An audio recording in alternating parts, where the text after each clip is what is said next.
There is nothing more troubling to witness in a nation's story than a leader who rises and calls himself chosen, a man who hints at crowns instead of service, a voice that whispers of power as if it were divine, and even more troubling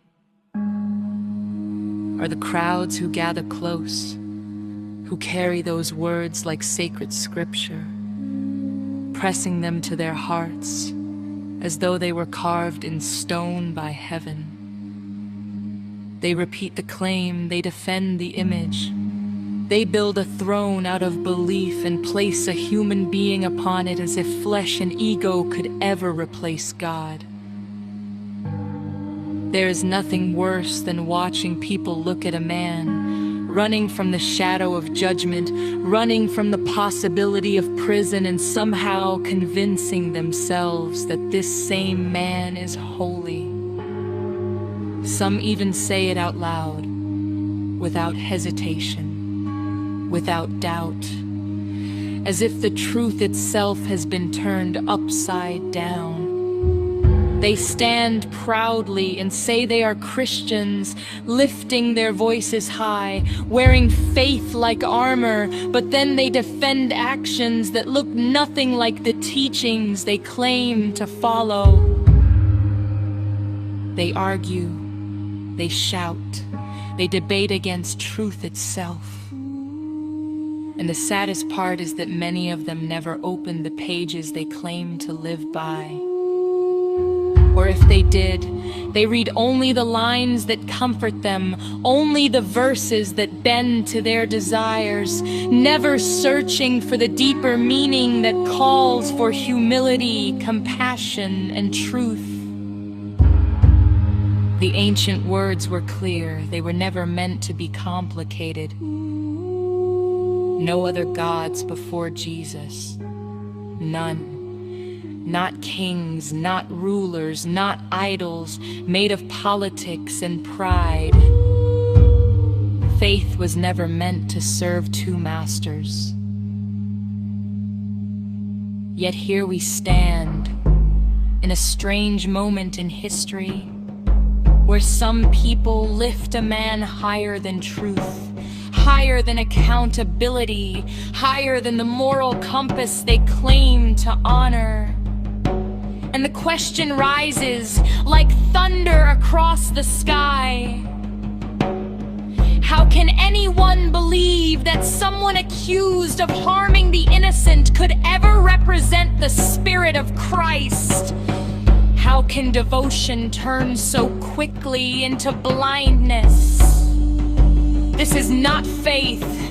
This is confusion dressed in religion. This is loyalty that forgot the difference between God and a man hungry for power.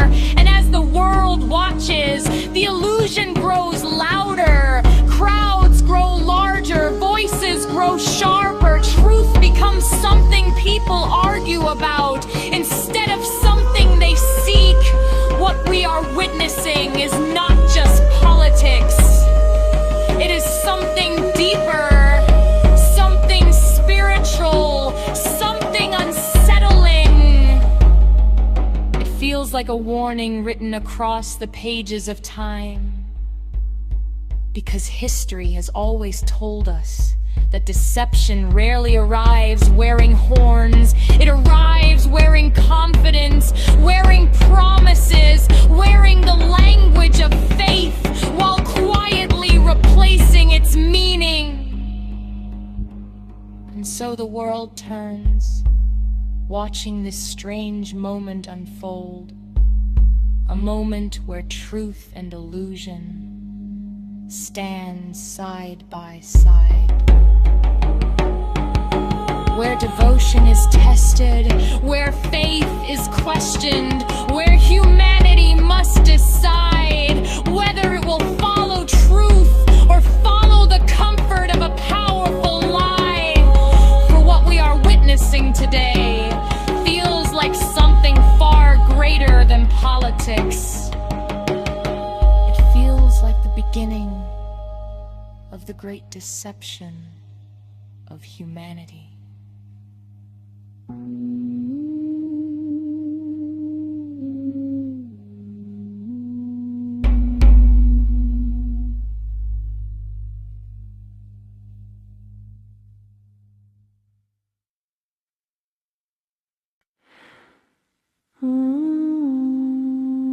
Listen for a moment. Please hear me clearly.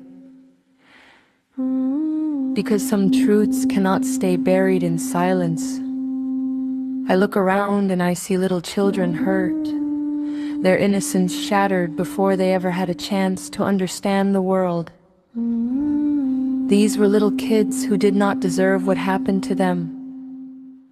Children who should have been laughing in schoolyards, drawing pictures, dreaming about tomorrow. Instead, their stories are filled with fear, confusion, and wounds that no child should ever carry. When a child's innocence is destroyed, it is not just the child who suffers, it is the soul of a nation that begins to crack. And while the children suffer, the elders are attacked, left struggling without the income they earned through decades of work and sacrifice. These are the same elders who raised families, built communities, paid their dues to society, and now they are treated as if their lives no longer matter. Their dignity deserves protection, not abandonment. The poor continue to fight every day just to survive, yet they are denied help even when they work, even when they pay their taxes, even when they do everything society asks of them. They wake before sunrise, they carry the weight of responsibilities on tired shoulders, and still they are told they are not worthy of support. Meanwhile, the disabled are neglected, pushed aside in a world that moves too fast to stop and care. A society reveals its true heart in how it treats the vulnerable, and right now, too many are being ignored. Then there is the middle class, the backbone of communities, slowly being squeezed until it feels like it is disappearing altogether. Families that once believed hard work would lead to stability now feel like the ground beneath them is crumbling. It starts to feel like an agenda, like something darker is unfolding, something that leaves people asking whether ordinary lives are slowly being erased. But listen carefully, because this is not just about politics or party arguments. This is deeper than that. The fight is not against neighbors, and it is not against one another. The real struggle is against forces that thrive on division, cruelty, and indifference. Even the Bible warns against starving the people and ignoring the suffering of the poor. Compassion, justice, and protection for the innocent are not optional values. They are sacred responsibilities. Please hear me. When children are hurt, when elders are abandoned, when the poor are pushed aside, when the disabled are forgotten, and when working families are crushed, something is terribly wrong. The answer is not hatred or revenge. The answer is courage, compassion, and people refusing to turn away from the truth, because protecting the innocent and caring for one another is not weakness. It is the very thing that keeps humanity alive.